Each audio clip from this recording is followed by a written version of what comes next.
Good morning and welcome to Peace Out, where we are all learning together to peace out. And boy, am I having some opportunities to try it on my own, right? All kinds of crazy stuff. But we'll get to that in a minute. Before I get too far into it, this week's book of the week is the Leadership Manual, The Making of a Leader, which has been translated into Urdu and distributed across Pakistan. And we're looking at printing more. So if you want to help with that printing, please reach out to me. I'd be glad to put some more money towards printing because we need to print. We've already distributed about 1,800, but we're about out. So we need to distribute some more in Pakistan. And then you can just order the book from the ebook from my website, devstarministriespublications.com, or the print Kindle version on Amazon, either one. And the way you can use it. It's great for a group. It's great for individual study, either way. So get your own copy today, right? Anyway, so this morning, man, my head has been all over the place. My life, just like yours, has tons of things going on all at the same time, right? It's like, I'm not even going to try to start a list, right? But I don't need to, because I know that you have a list. And we have all these different areas that make up our life, right? We have a social life. Well, I don't really have a social life. That's a good thing, right? But then we have social aspect, the financial aspect, our careers, our families, our finances, our faith. So we're a multifaceted being, just like God is, right? And so each of those areas can have their own really good things and really bad things going on, sometimes all at the same time, and that can lead our thoughts to just be kind of crazy and all over the place, right? And I know I was giving God my list of anxieties this morning. What am I going to do with this? What am I going to do with that? I don't even know. God, why don't you just hold the list for a little bit? And so I started thinking that I'm so happy that God's not afraid of anxious places and scary spaces, because my head and my emotions can be really scary spaces or places sometimes, very anxious places and scary spaces, right? And I thought, all these stories in the Bible of where God just walked right into the mess. Oh, if he walks in, there's always a mess already, right? It is. So I thought of this scripture as I had actually read it a couple of days ago. I rediscovered it again while I was studying some other things. And it's in Psalm 94, verse 19, and it says, this is the New King James, because it's large print. It says, in the multitude, bunches of them, right? In the multitude of my anxieties within me, your comforts delight my soul. In the multitude of anxieties. So David, I'm assuming this is David, doesn't say, right, was dealing with stuff. He always had stuff going on. He had a son that was trying to take his throne from him. At one point he had Saul chasing him before he was ever even on the throne, and then after he was on the throne of Judah, people were still trying to kill him until he was finally king of all of Israel. He grew up in a big family. His brothers were always putting him down. He wasn't even invited to the dinner when the prophet said, "Bring all your sons." And Jesse said, "Okay," but didn't bring David. What kind of deal was that? What kind of rejection is that to deal with, right? He goes, "Oh, he's just keeping the sheep. Oh, he's just out back. Oh, he's just," right? And so David had stuff that he was dealing with.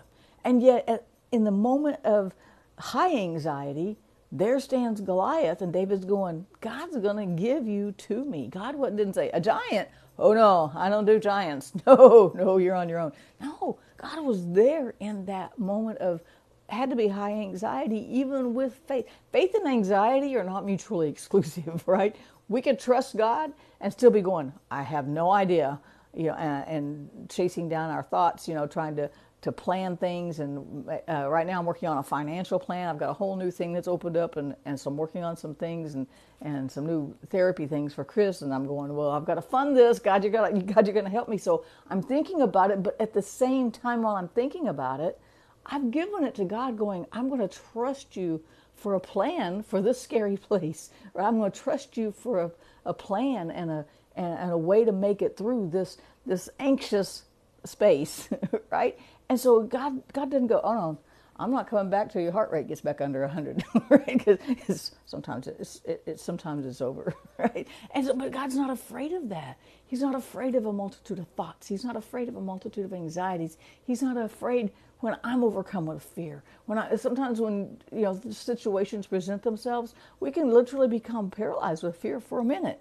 It doesn't last long usually. That's great, but God doesn't say, "Well, I'll be back." when you work through that. No, he walks right into our scariest places in our hearts and in our minds. And that, my mind is a really scary, hyper anxious place sometimes, right? And not even in a bad way. It's just my head is so busy all the time. I distract myself, right? I can't stay on something for 10 minutes sometimes. It's hard to reel it all in because there's so many things going on and so many things to analyze, right? And but God's not afraid of that.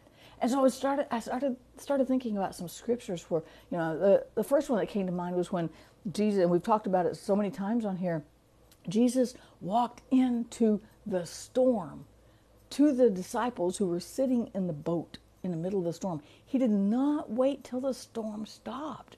He didn't wait till, show me some faith and then I'll come get you. He didn't have any stipulation. He just said, oh, there's a storm. It did not prohibit him. It didn't inhibit him. And he just walked out to the disciples in the middle of the storm that he, by the way, sent them into. He knew it was coming, right? And he walked out to them right in the middle of that big mess. And then I thought about this too. I thought about Moses, right? And I thought about the children of Israel. God didn't say, well, I'm not coming because y'all are like a bunch of slaves. Y'all are like really oppressed and I don't do oppression very well. No, he goes to Moses in the middle of the wilderness and goes, go get my people. And he sent Moses back into that confusion, back into that oppression, back into that very oppressive atmosphere and culture, and said, go get them. And they came out. He didn't wait till they got it all together. Moses wasn't even wanting to go back. Moses had left Egypt because he was afraid. There's that fear thing again.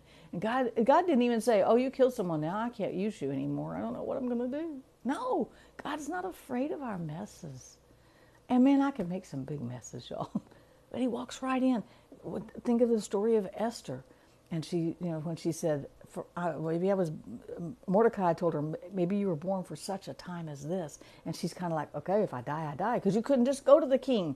You weren't allowed to just go to the king. Even though she had the favor of the king, just going into the king could have cost her life.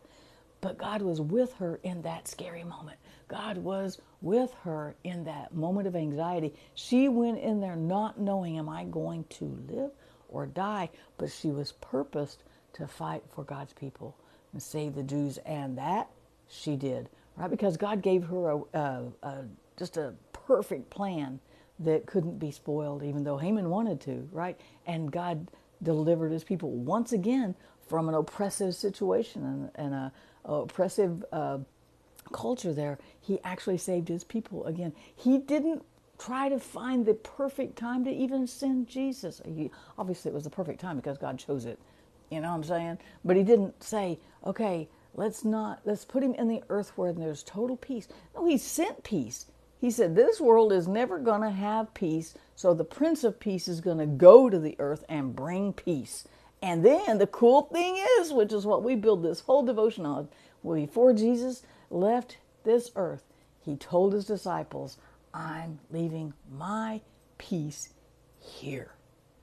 How amazing is that? I didn't even think of that when I started. That's awesome, right? And so he comes into those scary places of our lives. He comes into those fear-filled spaces and the dark places, like I think of a dark attic with spider webs and stuff like that, right? He walks right into them and he brings his peace. Jesus calmed the storm.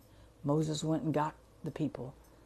Esther saved the Jews from annihilation, from being got a big word there. Let's try it. From being annihilated, right? From being wiped out. let's do Southern stuff, right? He saved the Jews. He doesn't wait till everything gets perfect. If he did, he would never show up. But he takes those anxious thoughts. It says, in the multitude of my anxieties, and I believe the New Living says, in all of my anxious thoughts, your comfort is right there. He doesn't wait till everything's perfect. He doesn't wait till we have all our ducks in a row, which is a really good thing.